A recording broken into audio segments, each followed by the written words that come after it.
Hello everyone, welcome back to my channel. तो मेरा नाम ओशिन जैन है। आप सभी का मेरे इस प्यारे से यूट्यूब चैनल में स्वागत है। हम पेपर वन कर रहे थे। पेपर वन में आज हम एक नई यूनिट स्टार्ट करने वाले हैं। Unit number 6, logical reasoning. ये एनटीयूजीसी नेट, सेट, जेआरएफ और असिस्टेंट प्रोफेसर में बहुत ज़्यादा पूछे जाने वाला टॉपिक है, तो इसको आप तो बिल्कुल भी मिस नहीं कर सकते। जुलाई 2018 से जून 2012 के सारे क्वेश्चंस करेंगे और फिर आगे ही हमारी ऐसी सीरीज चलती जाएगी। 2025 के भी क्वेश्चंस हम करेंगे। सारे के सारे पीवाईक्यू विद एक्सप्लेनेशन और ट्रिक्स रहेंगे कि कैसे हमें क्वेश्चन से डील करना है और आंसर करना है स्मार्टली और कम टाइम में। ठीक है जी। तो ये सीरीज आपको बहुत अच्छे से फॉलो करनी है। आप मेरे यूट्यूब चैनल को सब्सक्राइब कर लेना, टेलीग्राम चैनल को ज्वाइन कर लेना, व्हाट्सएप और इंस्टाग्राम में भी मुझे फॉलो कर लेना। ठीक है जी। वहाँ पे मैं पीडीएफ, क्लास की notification, quiz, doubt discussion, NTA की ऑफिशियल नोटिफिकेशन और जो भी टीचिंग और असिस्टेंट प्रोफेसर से रिलेटेड एग्ज़ाम है उसकी नोटिफिकेशन अपने चैनल में शेयर करती हूँ। तो बेल आइकन को प्रेस करना बिल्कुल मत भूलना और दोस्तों के साथ भी शेयर करना। ठीक है, अभी तक जिसने सब्सक्राइब नहीं किया सब्सक्राइब कर लो। आज हम 21 क्वेश्चंस करेंगे। देखते हैं आपके 21 आउट ऑफ 21 आते हैं कि नहीं। कमेंट्स में 1 to 21 मार्क करना और लिखना। इससे ये रहेगा कि आप मुझे रोज़ अपडेट कर रहे हैं। मैंने 3 लेक्चर अपलोड कर दिए टीचिंग के, 3 लेक्चर अपलोड कर दिए रिसर्च के, कम्युनिकेशन के भी 3 लेक्चर अपलोड कर दिए हैं और आईसीटी के भी कर दिए हैं और ये पूरे के पूरे कवर हो चुके हैं। तो जिसने भी नहीं किया है वो ज़रूर से 1 बाय 1 कवर करना। ठीक है, बिल्कुल भी मिस मत करना। 1 बाय 1 करोगे तो कवर हो जाएगा आराम से। मैंने डेटा इंटरप्रिटेशन बेसिक्स से करवाए थे, 20 लेक्चर अपलोड हैं, तो इसको भी देख लेना। एक एक करके आपका कवर हो जाएगा। चलिए क्वेश्चन की तरफ चलते हैं। क्वेश्चन नंबर 1 आपकी स्क्रीन में ये रहा। Superiority of intellect depends upon its power of concentration on one theme in the same way as a concave mirror collects all the rays that strike upon it into one point। तो ये क्या है? Mathematical है, psychological है, analogical है कि deductive है? सबसे पहले इसमें क्या पूछा गया है कि सुपीरियॉरिटी ऑफ इंटेलेक्ट, मतलब आपकी जो इंटेलेक्ट है वो सुपीरियर कैसे बनेगा? जब आप ज़्यादा से ज़्यादा कंसंट्रेशन करोगे पढ़ाई में या किसी भी स्किल में। वो सेम है। किससे कंपेयर कर रहे हैं? As a concave mirror collects all the rays and strike upon into a one point. तो उससे कंपेयर कर रहे हैं कि एक ही पॉइंट में अगर आप प्रैक्टिस ज़्यादा से ज़्यादा करोगे तो आपकी वो स्किल एनहेंस होगी। तो ये कॉन्केव मिरर से कंपैरिजन कर रहे हैं। जहाँ पे कंपैरिजन की बात होती है, सिमिलैरिटी की बात होती है, तो उसको हम क्या बोलते हैं? उसको हम बोलते हैं ऑप्शन नंबर 3, एनालॉगी। ठीक है जी। राइट आंसर क्या होगा? एनालॉगी। कुछ भी नहीं आए, सेम चीज़ हम कंपेयर करते हैं, कुछ बेसिक, जैसे ये चांद सा रोशन चेहरा, ठीक है, जुल्फों का रंग सुनहरा,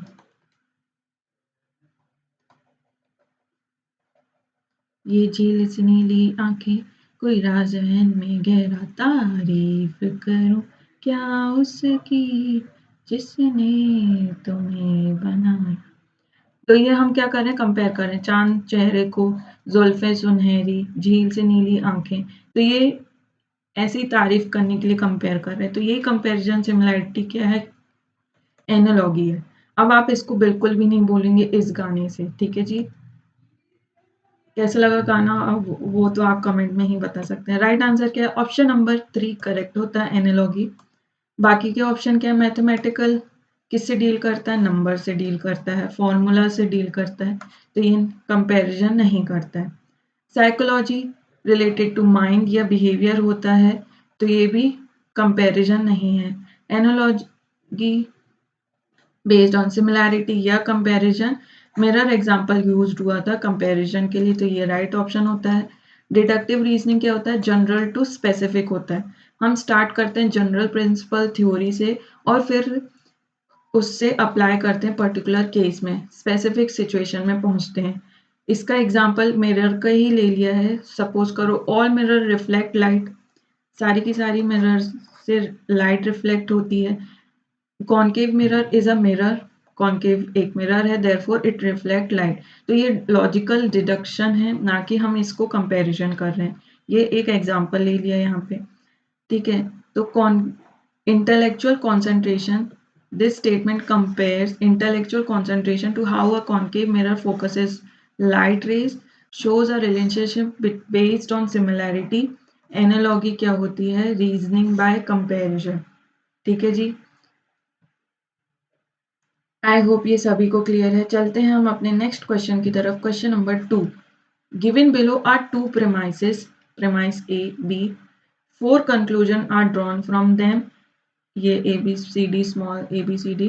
Select the quote states validity drawn conclusion taking the premise individually or jointly। 2 premise दी है, 4 conclusion दिए हैं। अब हमें बताना है ये इसमें से ड्रॉ हो रही है कि नहीं। ये सिलोजिज्म का पार्ट है, ठीक है। और एक होता है square of opposition, square of opposition. तो पहले सिलोजिज्म पूछता था, अभी स्क्वायर ऑफ ऑपोजिशन बीच में रोक दिया था, फिर पूछने लगा था, ठीक है। तो ऐसा भी हो सकता है सिलोजिज्म अब बाद में रिपीट भी हो, तो इसलिए ये इंपॉर्टेंट है। अब इसमें देखते हैं प्रेमाइस में, most of the dancers are physical fit. तो most of the dancer are physical fit, यहाँ से देख लेते हैं, ये बहुत अच्छा चार्ट है। ए ई आई ओ ये 4 होते हैं, ठीक है। ए और ई का कॉन्ट्रेरी रिलेशन होता है, आई ओ का सब कॉन्ट्रेरी होता है, ए आई का सबअल्टर्न होता है, और ई और ओ का भी सबअल्टर्न होता है। ये जो अपोजिट लाइन गई है वो कॉन्ट्राडिक्टरी होती है, यहाँ से जाए चाहे यहाँ से जाए, ठीक है जी। कॉन्ट्राडिक्टरी क्या होती है? ये क्विक रिवीजन में करवा रही हूँ। Always opposite to each other, A और ओ, ई और आई, ठीक है। कॉन्ट्रेरी जो मैंने अभी बताया, contrary both can be false together but both can't be true together, both can't be true together, ठीक है।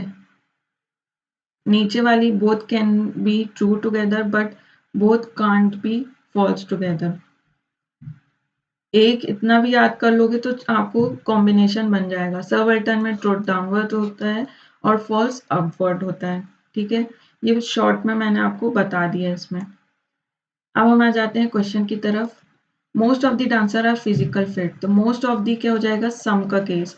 मैंने बताया था 4 प्रपोजिशन है, ए ई आई ओ, ठीक है। तो इसमें कौन सा है? Some A R P, S R P, ठीक है। तो ये सम का होता है। Most of the dancer are physical fit मतलब सम, इसको कन्वर्ट करना रहेगा। अब ये हम वेन डायग्राम बनाते हैं। Most of the dancer are physical fit, यानी कि some of the dancer are physical fit, फिर some of the singer are dancer, some of the singer are dancer, ठीक है। ये 2 हो गया, एक ही इसमें बन गया डायग्राम में। अब कंक्लूजन, मोस्ट ऑफ दी जगह की सम है, ठीक है। Some singers are physical fit, some singer are physical fit, क्या ये टच कर रहे हैं आपस में? नहीं कर रहे हैं, तो ये नहीं आएगा। Most of the dancers are singer, most of the dancers are singer, yes कर रहे हैं। और ये जो दिया है प्रेमाइसेस सिंगर और डांसर, इसको अपोजिट में भी कंक्लूजन वैलिडिटली ड्रॉन हो सकता है। Most of the physical fit person are dancer, most of the physical fit person are dancer, yes. ये भी इन लोग ने रिवर्स कर दिया, रिवर्स एक्सेप्टेबल है। Most of the physical fit person are single, क्या ये टच कर रहे हैं आपस में? नहीं कर रहे हैं, तो ऑप्शन क्या बनता है? ऑप्शन बी और सी करेक्ट होता है। ऑप्शन नंबर 2 यहाँ से सही होता है। आई होप सभी को ये समझ में आ गया है। नहीं समझ में आया तो फिर से रिवर्स करके देख लेना, अच्छे से क्लियर हो जाएगा। बी सी करेक्ट होता है। चलिए नेक्स्ट क्वेश्चन, क्वेश्चन नंबर 3 आपकी स्क्रीन में ये रहा। Which among the following is a presupposition in inductive reasoning? कौन सा हम प्रीज्यूम करते हैं कि ये इंडक्टिव रीजनिंग का पार्ट है। Law of identity, unchangeability in nature, harmony in nature, uniformity in nature. तो law of identity deductive reasoning का पार्ट है, ठीक है। अनचेंजेबिलिटी इन नेचर नहीं होता है, चेंजेबिलिटी इन नेचर होता है। चेंज नेचर क्या होता है, चेंज होता रहता है ना, चेंज इन नेचर, ठीक है। 1980 से लेके 2025 में चेंजेस आए हैं कि नहीं आए, आए हैं।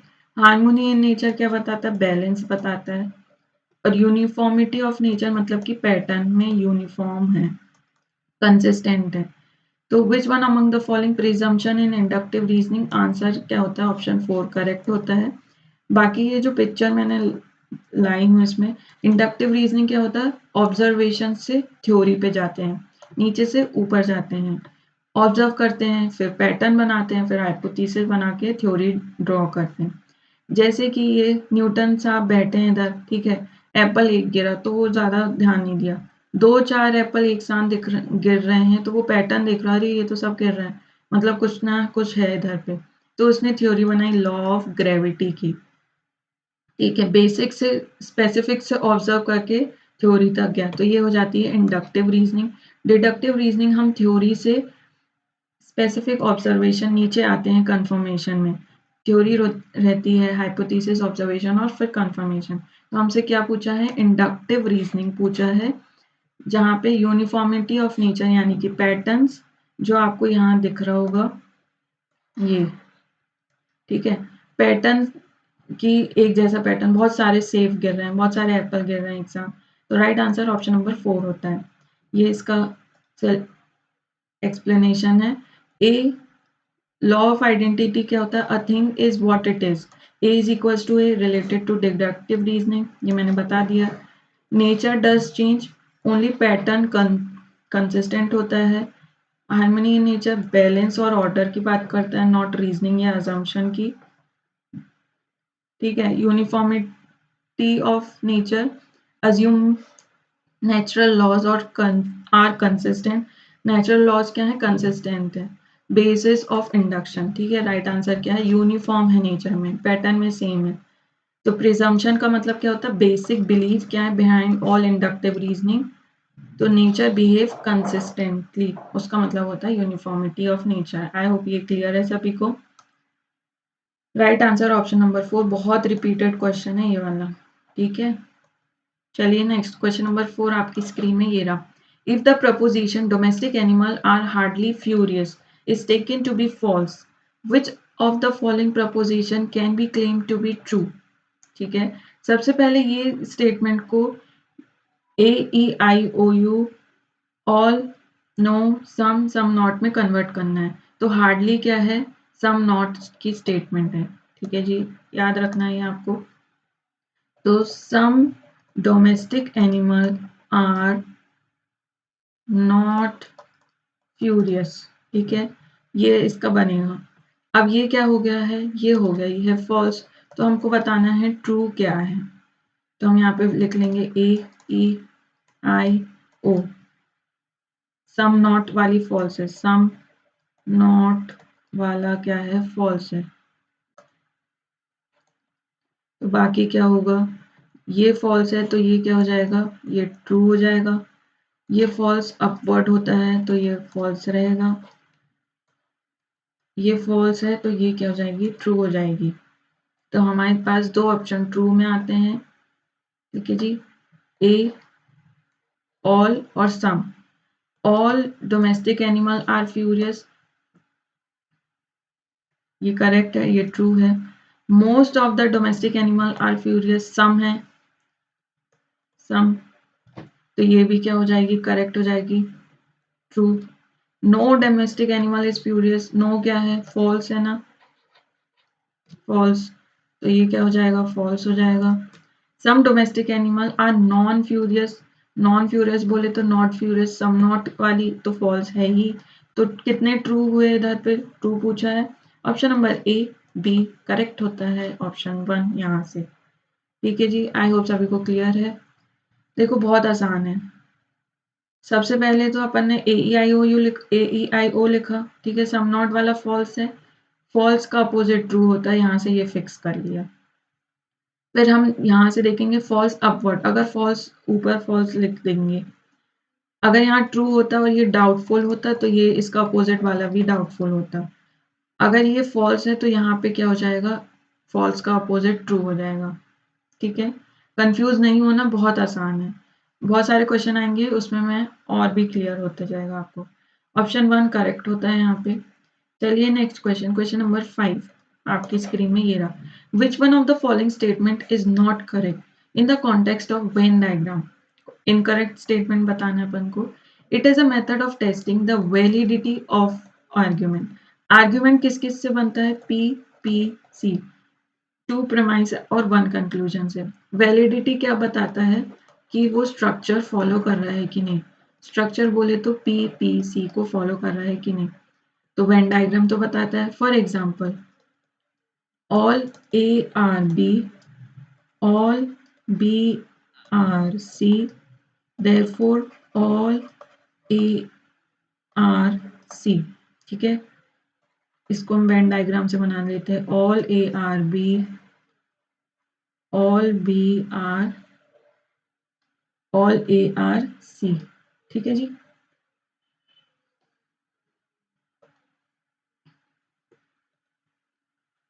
ऑल ए आर बी समझ गए आप लोग। अब नेक्स्ट देखते हैं, it represent both the premises of a syllogism in one diagram. क्या एक ही डायग्राम में तीनों चीज आ गई है, तीनों प्रेमाइस प्रेमाइस दोनों प्रेमाइस आ गए एक ही डायग्राम में। हाँ आ गए हैं, तो ये करेक्ट हो जाता है। ठीक है, it is a method of testing the validity of argument, की स्ट्रक्चर को फॉलो कर रहा है, एक में आ रहा है, वैलिडिटी बता रहा है, यस बता रहा है। It requires two overlapping circles for two premises of a standard form of categorical syllogism. Two overlapping circles, two premise। तो क्या ये two overlapping circles दिख रहे हैं आपको? नहीं, कितने दिख रहे हैं? 1 2 3। कितने दिख रहे हैं? 3 overlapping circles हैं, 3 सर्कल्स हैं। ठीक है, किससे ड्रॉ हुआ है? प्रेमाइस है। कितने टर्म है? प्रेमाइस तो 2 ही है। टर्म कितने हैं? 3, ए बी सी, 3 टर्म है। ठीक है, तो it requires 3 overlapping circles for 3 term of a standard form of categorical syllogism. 3 circle 3 term, तो ये होता है गलत। यहीं से अपना आंसर बनता है ऑप्शन नंबर 3। ठीक है, इनकरेक्ट पूछा है। लास्ट क्या है? It can be use represent classes as well as proposition. Proposition और क्लासेस को रिप्रेजेंट कर रहा है, हाँ जी कर रहा है। तो राइट आंसर क्या हो जाएगा? Option number 3। 2 नहीं होता है, 3 होता है। 3 प्रेमाइसेस नहीं होता है, टर्म होता है। तो इनकरेक्ट पूछा, ऑप्शन 3 करेक्ट होता है यहाँ पे। ये इसका एक्सप्लेनेशन है, ये याद रखना है आपको। वेन डायग्राम में फॉर सिलोजिज्म 3 सर्कल होते हैं, ना कि 2। बाकी के 3 टर्म होते हैं, मेजर टर्म, माइनर टर्म और मिडिल टर्म। ठीक है जी, चलिए नेक्स्ट क्वेश्चन करते हैं। क्वेश्चन नंबर 6 आपकी स्क्रीन में ये रहा। It is a truism to say that no one was there when life first appeared on earth। कोई भी नहीं था जब लाइफ पहली बार अर्थ में हुई थी। Any assertion about life's origin thus should be treated as theory। अब जब कोई भी नहीं था तो वो थ्योरी ही हम उसको एज ट्रीट करेंगे ना। तो ये क्या स्टेटमेंट अपन को दर्शा रही है? नरेटिव है क्या? स्टोरी टेलिंग हो रही है क्या यहाँ? नहीं। आर्ग्यूमेंट है क्या? कंजक्चर मतलब कि हम गैस कर रहे हैं विदाउट लॉजिक। हिस्टोरिकल एक्सप्लेनेशन मतलब कि पास्ट इवेंट। तो ये तो नहीं आएगा। ऑप्शन नंबर क्या होता है करेक्ट? 2 होता है, आर्ग्यूमेंट। ठीक है जी, यहाँ पे इसका एक्सप्लेनेशन देख लेते हैं। No one was there to observe the origin of life, ये प्रेमाइस है। कंक्लूजन क्या ड्रॉ किया? Therefore any claim about life origin is a theory. Second statement is derived logically from the first, मतलब कि जब स्टेटमेंट सपोर्ट करता है bye reasoning उसको आर्ग्यूमेंट कहते हैं। बाकी के ऑप्शन क्या है? नरेटिव होती है डिस्क्रिप्टिव स्टोरी, कंजक्चर होता है अगेंस्ट विदाउट लॉजिकल बेसिस, और हिस्टोरिकल क्या होता है? Explanation of past event. ठीक है जी, आई होप सभी को क्लियर है। राइट आंसर क्या हो जाएगा? Option number 2 argument. चलिए नेक्स्ट क्वेश्चन, क्वेश्चन नंबर 7 आपकी स्क्रीन में ये रहा। Given below are 4 statement, among them 2 are related in such a way that they can both be true but they can not both be false. अब ये can true, can not true, can false, can not false, दोनों एक साथ, ठीक है, इसके बहुत सारे कॉम्बिनेशन बन सकते हैं और इससे आप बहुत ज़्यादा कंफ्यूजन होती है। तो इसके लिए एक ट्रिक है, बहुत ही आसान है, वो है ये can not be true together. ठीक है, ये आपको याद रखना है, can not be true together, ये होगा ए और आई, वो एक साथ ट्रू तो नहीं हो सकते, all stars are in the sky, ठीक है, no stars in the sky, ऐसा कुछ। ऑल और नो के केस में can not be true, all और नो के केस में होता है जो कि क्या है, कॉन्ट्रेरी। ठीक है, इतना बस याद रखना है आपको। फिर इसका अपोजिट कैन बी फॉल्स ऊपर ही आएगा, ठीक है, कैन नॉट बी फॉल्स नीचे आएगा, इसका अपोजिट नीचे आएगा। नीचे बोले तो ए आई की जगह क्या होगा,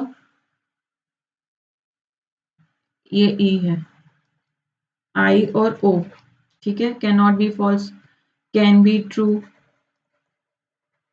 तो आपको सिर्फ ये याद रखना, can not be true A I, A E sorry, A E. तो ये बहुत अच्छा है चार्ट।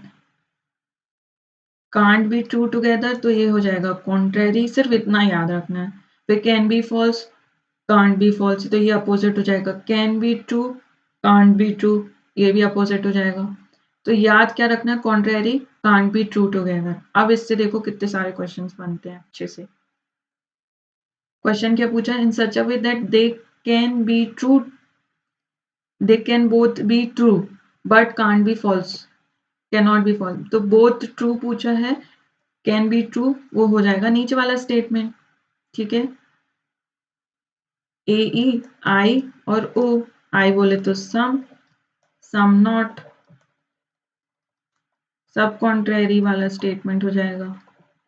तो हमको ये आइडेंटिफाई करना है ये कॉन्ट्रेरी है कि सब contrary.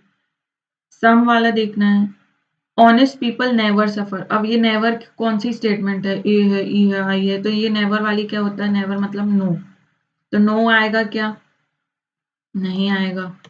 Almost all honest people do suffer, almost क्या होता है, सम, तो ये आएगा क्या, हाँ आएगा।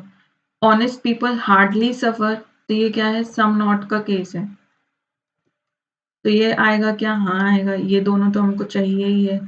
Each and every honest person suffer, each and every क्या होता है, ऑल होता है, तो ये आएगा क्या, नहीं, हमें सिर्फ क्या चाहिए है, सम, सम नॉट, जो कि सब कॉन्ट्रेरी है, जो कि हमें क्वेश्चन में ही पूछा है, वो है option number B, option number C correct होता है, बी सी। ठीक है जी, आई होप सभी को ये क्लियर है, ऑप्शन बी सी करेक्ट होता है। अगर डाउट होगा तो कमेंट सेक्शन में जरूर बताना। क्वेश्चन नंबर 8 आपकी स्क्रीन में ये रहा, a deductive argument is invalid if, deductive argument invalid कब होता है, एक ही केस में होता है, प्रेमाइज 1, प्रेमाइज 2 और कंक्लूजन। प्रेमाइज 1 जब ट्रू हो, प्रेमाइज 2 भी ट्रू हो और कंक्लूजन फॉल्स हो, तो ये केस होता है इनवैलिड का। ठीक है जी, बाकी अपन देख लेते हैं। A deductive argument is invalid if its premise and conclusion are all false, premise और कंक्लूजन सबके सब फॉल्स हैं, तो वो इनवैलिड कहलाएगा क्या, नहीं। Its premise are all false but conclusion true, premise false है, कंक्लूजन ट्रू है, तो ये भी नहीं होगा, हमें तो ये कंडीशन चाहिए। If premises are all true but its conclusion is false, तो यही केस है, ऑप्शन सी करेक्ट होता है।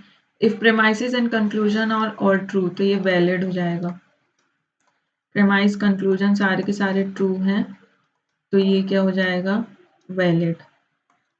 हमसे इनवैलिड पूछा है, ऑप्शन सी करेक्ट होता है। ठीक है, ये इसका एक्सप्लेनेशन दिया है यहाँ पे। चलिए नेक्स्ट क्वेश्चन करते हैं। क्वेश्चन नंबर 9 आपकी स्क्रीन में ये रहा। 2 premises दिया है, 4 कंक्लूजन दिए हैं। Select the code that state conclusions drawn validity taking premises singularly और jointly. All bat are mammal, ये भी सिलोजिज्म का क्वेश्चन है। ऑल बैट आर मैमल, ठीक है। No birds are bat, no birds are बी आई से बर्ड्स, ठीक है, आर बैट। ये डायग्राम बन गया। अब अपन कंक्लूजन देखते हैं इससे। No birds are mammal, no birds are mammal, ठीक है जी।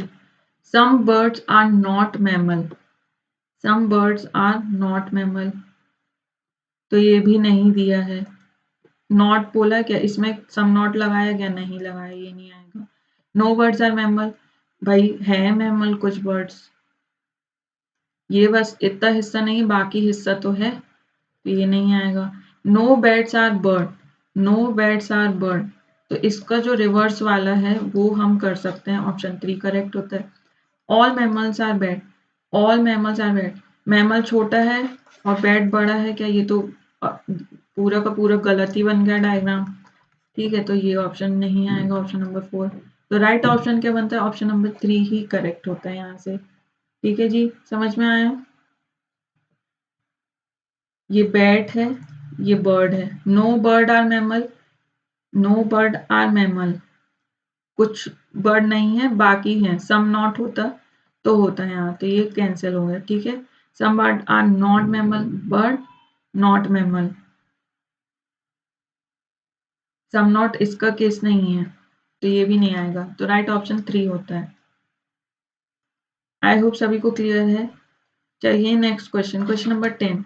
Just melting ice cubes do not change a glass of water to overflow.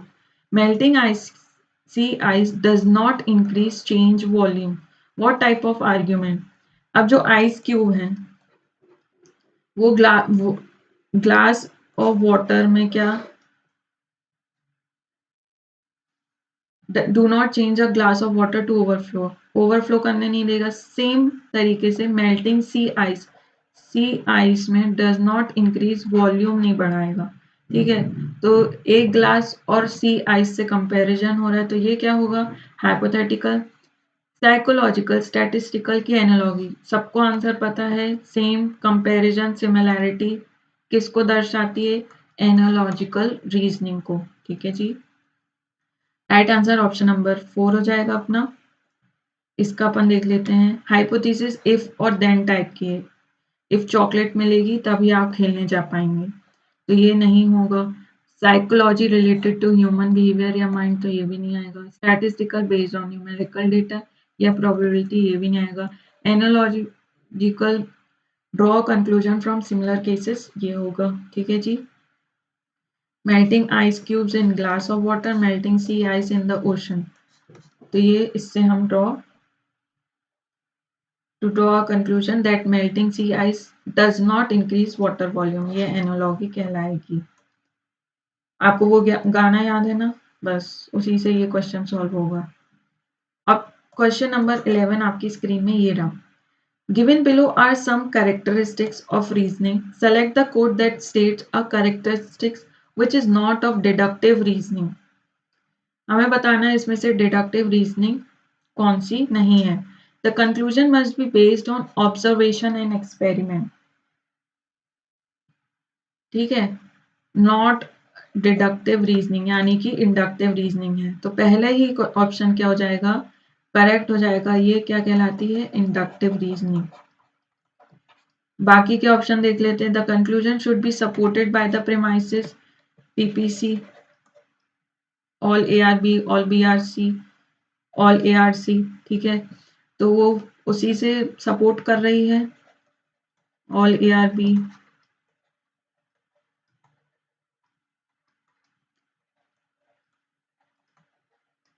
ये इसको सपोर्ट कर रही है, हाँ कर रही है। The conclusion must follow premises necessarily, इसी से ड्रॉ हो रही है कंक्लूजन, इसी से ड्रॉ हो रहा है, हाँ हो रहा है। द आर्ग्यूमेंट में बी वैलिड या इनवैलिड, आर्ग्यूमेंट में बहुत सारी चीजें होती है, मतलब नंबर ऑफ स्टेटमेंट्स होते हैं। तो ये क्या वैलिड इनवैलिड बताता है? हाँ, वैलिड इनवैलिड बोले तो पीपीसी को फॉलो कर रहा है कि नहीं, स्ट्रक्चर को फॉलो कर रहा है कि नहीं। वैलिड होगा तो मतलब स्ट्रक्चर को फॉलो कर रहा है, इनवैलिड होगा मतलब स्ट्रक्चर को फॉलो नहीं कर रहा। तो ये भी डिडक्टिव रीजनिंग का पार्ट है। तो ऑप्शन क्या बनता है? C, the conclusion must be based on observation and experiment, inductive reasoning का पार्ट है। ठीक है जी, ये आपको पूरा एक्सप्लेनेशन दिया है यहाँ पे। डिडक्टिव रीजनिंग किससे? जनरल प्रिंसिपल से हम स्पेसिफिक की तरफ मूव करते हैं। Inductive reasoning based on observation. तो ये करेक्टरिस्टिक नहीं है डिडक्टिव रीजनिंग का। Deductive reasoning is logic based not observation based. तो राइट ऑप्शन ऑप्शन नंबर 1 होता है। चलिए नेक्स्ट क्वेश्चन, क्वेश्चन नंबर 12 आपकी स्क्रीन में ये रहा। Men and women may have different reproductive strategies, but neither can be considered inferior or superior to the other. ठीक है, अलग अलग रिप्रोडक्टिव स्ट्रैटेजी है, लेकिन कम या ज्यादा नहीं है कोई भी। Any more than a bird's wing can be considered superior or inferior to a fish fins. ठीक है, बर्ड की विंग्स और फिश की फिन्स भी ना ही सुपीरियर है ना ही इंफीरियर है। तो ये क्या होगा? बायोलॉजिकल, फिजियोलॉजिकल, एनोलॉजिकल की हाइपोथेटिकल। राइट आंसर क्या है? Option number 3। देखो अभी अभी एनालॉगी के कितने सारे क्वेश्चंस आ गए। तो जहां सिमिलैरिटी दिख रही है वही एनालॉगी है। ठीक है, तो ये किस चीज से कंपेयर कर रहे हैं? मैन वुमेन को कंपेयर कर रहे हैं, उनके विंग्स और फिन से। कोई भी सुपीरियर इंफीरियर नहीं है, दोनों के दोनों इक्वल हैं। ठीक है, ये क्वेश्चन था। क्वेश्चन नंबर 13 आपकी स्क्रीन में ये रहा। Among the following proposition, two are related in such a way that they cannot both be true, but both be false. Can both be false together. ठीक है, अभी तक बने हैं तो लाइक करना मत भूलना और दोस्तों के साथ शेयर भी कर देना। तो ये cannot both be true क्या है? जल्दी बताओ कमेंट में। cannot be true together ये होता है ए और ई, ऑल और नो का केस। ठीक है, every student is attentive. Every, अब इसको कन्वर्ट करना है तो all student is are attentive. हर एक है या सारे के सारे? तो ये क्या हो जाएगा? ऑल आएगा क्या? हाँ आएगा। सम स्टूडेंट्स आर अटेंटिव, सम लिखा है क्या यहाँ पे? यहाँ पे क्या लिखा? ऑल लिखा है और नो लिखा है। तो सम आएगा क्या? नहीं आएगा। सम आर नेवर, नेवर क्या होता है? No. Some students are not attentive, not attentive नीचे वाला है ओ वाला, तो ये नहीं आएगा। तो राइट आंसर क्या बनता है अपना? ऑप्शन सी, नो वाला और ऑल वाला। ए एंड सी करेक्ट होता है, ऑप्शन 2 करेक्ट होता है। ठीक है जी, आई होप सभी को समझ में आया। इसको कन्वर्ट करते हैं। एवरी मतलब ऑल, नेवर मतलब नो, बाकी सम नॉट को हमको हटा देना है। Can not both be true. ठीक है जी, एक बार ट्रिक समझ में आ गई तो आप जल्दी जल्दी कर लोगे। ये सेम डायग्राम है। चलिए नेक्स्ट क्वेश्चन, क्वेश्चन नंबर 14 आपकी स्क्रीन में ये रहा। टू प्रेमाइसेस दिए ए बी और उसके 4 कंक्लूजन दिए 1 2 3 4। Select the code that states the conclusion validly drawn from the premises singly और जॉइंटली। अब इसमें सेम बनाना है। यहाँ सिंगुलर लिखा कुछ नहीं है तो यहाँ पे आगे ऑल लिख देते हैं अपन। ठीक है, untouchability is a curse, untouchability is a curse मतलब all untouchability is a curse. All hot pants are untouchable, all hot pants are untouchable. तो इसी में बन गया अपना डायग्राम। अब पढ़ते हैं option.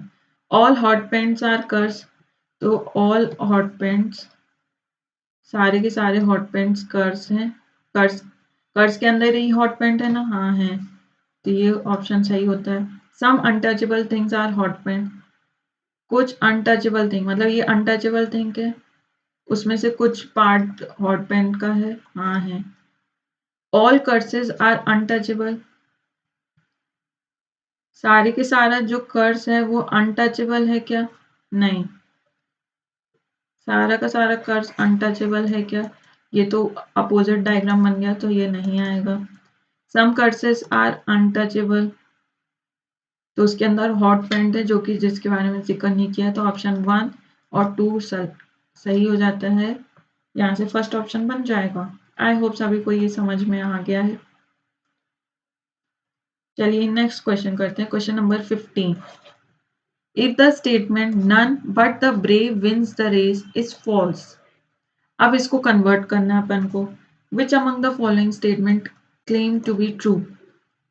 None but the brave wins the race, तो ये हो जाएगा all brave wins the race. जब नन नो सामने दिया हो प्लस ऑल हो तो वो ऑल बनता है। ठीक है जी, ये मैंने ट्रिक बहुत सारे क्वेश्चंस करके ही अपनाया है, मेरी ही ट्रिक है ये।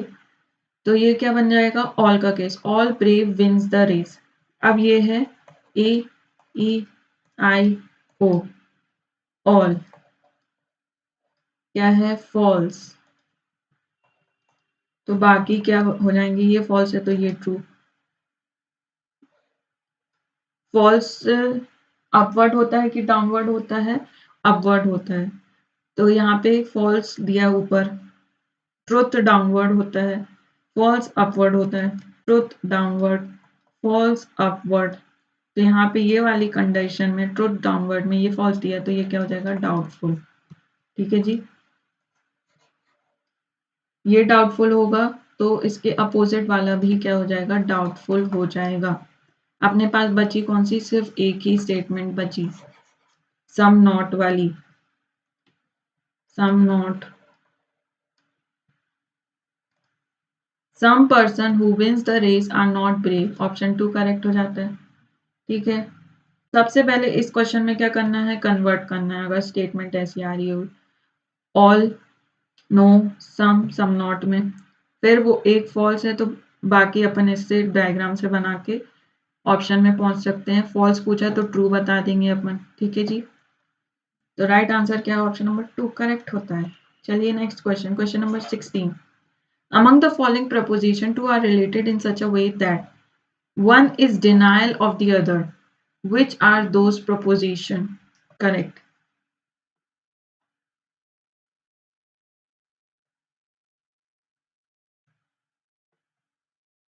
तो इसमें आंसर ही दे दिया है। ठीक है, अपन तब भी सॉल्व कर लेते हैं। डिनाइल बोला है ऑफ द अदर। ठीक है, जैसे कि AEIO, एक अगर ट्रू है तो दूसरा क्या हो जाएगा? फॉल्स। और दूसरा अगर फॉल्स है तो पहला फॉल्स है तो दूसरा क्या हो जाएगा? ट्रू। ठीक है, डिनाइल ऑफ अदर, एक तो ये पॉइंट है। ठीक है, और ये सेम एप्लीकेबल होता है ई और आई के साथ भी। All women are equal to man, और some women are not equal to man, all, some not. Option यहाँ से BC AC करेक्ट होता है। ठीक है, क्यों करेक्ट होता है? ये वाला क्यों नहीं हुआ? क्योंकि इसमें ऑप्शन ही में नहीं दिया। Some women are equal to man I, और no women are equal to man E. BD क्या दिया है ऑप्शन में? BD नहीं दिया है, इसलिए ऑप्शन क्या करेक्ट होता है? 4। ये आपको एग्जाम में दिया है। ठीक है, आंसर की यही दिए है। और कुछ जगह पे ये कहा गया है कि ऑल और नो तो अपोजिट हैं, डिनाइल स्टेट में है, डिनाइल ऑफ द अदर, लेकिन ऑप्शन 4 करेक्ट कहा गया है। ठीक है, आंसर की में यही दिया है, तो कंफ्यूज नहीं होना। चलिए नेक्स्ट क्वेश्चन, क्वेश्चन नंबर 17 आपकी स्क्रीन में ये रहा। If the proposition all thieves are poor is false, which of the following claim to be true? बहुत आसान है, अब भी सेम किया था। ये अगर फॉल्स है तो बाकी क्या, कौन सा ट्रू है? AEIO, ये फॉल्स है तो ये ट्रू। फॉल्स डाउनवर्ड नहीं होता है, फॉल्स अपवर्ड होता है, तो ये क्या हो जाएगा? डाउटफुल। ये डाउटफुल है तो ये वाला भी डाउटफुल हो जाएगा। तो राइट ऑप्शन क्या हो जाएगा? True, some not. Some thieves are not poor.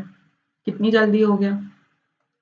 ठीक है, राइट आंसर क्या, ऑप्शन नंबर 2। चलिए नेक्स्ट क्वेश्चन, क्वेश्चन नंबर 18 आपकी स्क्रीन में ये रहा। Consider the following statement and select the correct quote stating the nature of the argument involved in it. To suppose that the earth is the only populated world in the infinite space is absurd, or as to assert that in an entire field of millet only one grain will grow. मतलब space को grains से compare कर रहे हैं, millets. Entire field of millet only one grain will grow, ठीक है, millets. तो ये क्या, सिमिलैरिटी और कंपैरिजन की बात हो रही है, जो कि क्या है, एनालॉगी। इंडियन लॉजिक में सिमिलैरिटी और कंपैरिजन किस में करी जाती है वो कमेंट में बताना, ये क्वेश्चन ऑफ द डे है, ठीक है, जो कि आप सभी लोग बहुत अच्छे से गैस कर सकते हो। कंसिडर द फॉलोइंग, ये तो हमने ऑप्शन पढ़ लिया था, ऑप्शन 4 करेक्ट होता है। एस्ट्रोनॉमी क्या होती है, study of universe, celestial object. Anthropological क्या होती है, स्टडी ऑफ ह्यूमन, उनकी society, culture, physical development. Deductive reasoning क्या होती है, जनरल टू स्पेसिफिक होती है। एनोलॉगी या एनोलॉजिकल क्या होती है, based on similarity, comparison. Right option क्या है, ऑप्शन नंबर 4। चलिए next question, question number 19। Select the code which is not correct about the Venn diagram.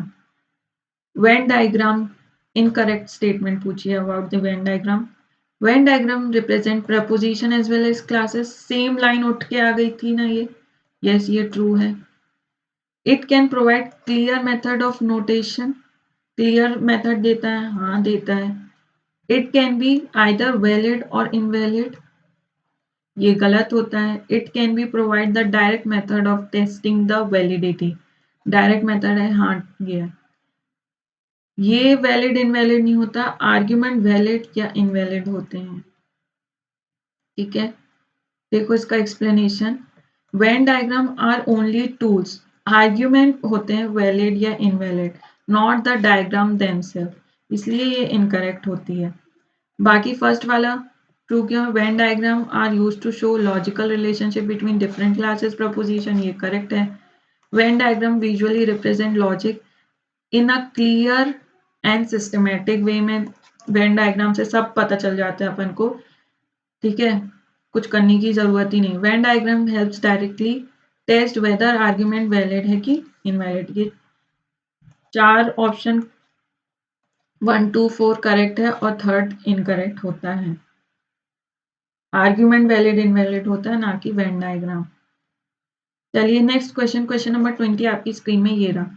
Select the code which is not correct in the context of deductive argument with two premise. Incorrect statement पूछिए। उससे पहले आपको ये चीज बहुत जरूरी याद रखना है, premise 1, premise 2 और conclusion। premise 1 ट्रू है, premise 2 ट्रू है और conclusion false है, तो ये invalid कहलाएगा, ठीक है। बस यही देखना है अपन को। फर्स्ट वाला, an argument with one true premise, one false premise and a false conclusion, तो ये वैलिड है, yes. An argument valid structure को फॉलो करता है, याद रखना, यहाँ मैं चुपके से लिख रही हूँ, वैलिड किसको फॉलो करता है, स्ट्रक्चर, पीपीसी। वैलिड इनवैलिड कैसे पता चलेगा, जब वो स्ट्रक्चर फॉलो होगा। N argument with to true premise, दोनों प्रेमाइज ट्रू हैं, कंक्लूजन फॉल्स है, तो वो क्या वैलिड होगा, नहीं इनवैलिड होगा, ये मैंने लिख दिया था यहाँ पे, ऑप्शन 2 करेक्ट होता है। An argument with one true premise, one false premise and true conclusion, तो ये वैलिड होगा क्या, yes. An argument with two false premise, false है, एंड अ फॉल्स कंक्लूजन, तो ये वैलिड होगा क्या? यस होगा। ठीक है, तो ये 3 चीज आपको अपनी कॉपी में लिख लेनी है, चारों चीज। ठीक है, इसका एग्जाम्पल जिससे याद रहे। पहले का all cats are dog, all dogs are animal, therefore all cats are animal. Valid है स्ट्रक्चर, लेकिन सारी की सारी क्या कैट डॉग होती हैं क्या? नहीं। रियल लाइफ में होती है क्या? नहीं। लेकिन ये स्ट्रक्चर को फॉलो कर रहा है। बट फॉल्स प्रेमाइस, तो ये क्या हो जाएगा? वैलिड हो जाएगा। Second, all birds can fly, penguins are bird, therefore some birds can fly. Valid even with one false premise. All cats are fish, all fish are animal, therefore all cats are animal. ये भी validity independent of truth value. बाकी ये वाला जो है, if both premises are true, reasoning is valid, the conclusion must be true, तो इस case में क्या हो जाएगा? इनवैलिड हो जाएगा। ये इंपॉर्टेंट है। चलिए, इसका आंसर ऑप्शन नंबर 2 करेक्ट होता है। क्वेश्चन नंबर 21, लास्ट क्वेश्चन इस क्लास का। Given below are 2 premises, 4 conclusion are drawn from them taking singly or together. Select the quote that states the conclusion validly drawn. इसको भी when diagram से करेंगे। All religious persons are emotional, तो religious person are emotional. Ram is religious person, Ram is religious person. ठीक है, अब राम एक ही बंदा है, इसलिए इस all Ram are religious person तो नहीं लिखेंगे हम, ये सिंगुलरली है, इसके अंदर आ जाएगा। Ram is emotional, Ram emotional के अंदर आ रहा है, हाँ आ रहा है। All emotional person are religious, सारे के सारे इमोशनल पर्सन, सारे के सारे इमोशनल पर्सन रिलीजियस है क्या? नहीं, ये तो उल्टा ही डायग्राम बन गया। Ram is not a non religious person, not से not cancel, Ram is religious person, ये हो जाएगा करेक्ट।